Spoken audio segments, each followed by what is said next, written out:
آپ نے اس کے پیسے نہیں دیے ہوتے؟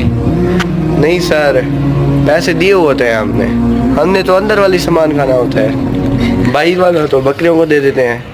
ٹھیک ہے بیٹا، آپ بیٹھ جائیں۔ اس کے بارے میں آپ ہمیں بتائیں۔ پیارے بچوں، پریشان نہ ہو، میں آپ کو سمجھاتا ہوں، تھوڑا توجہ کریں۔ جب ہم پھل لیتے ہیں، فروٹ لیتے ہیں، اللہ نے اس کے اوپر ایک کور چڑھا دی ہے، ایک چھلکا لگا دی ہے، تاکہ ہم مال کو صاف کر کے کھائیں، پاک کر کے کھائیں۔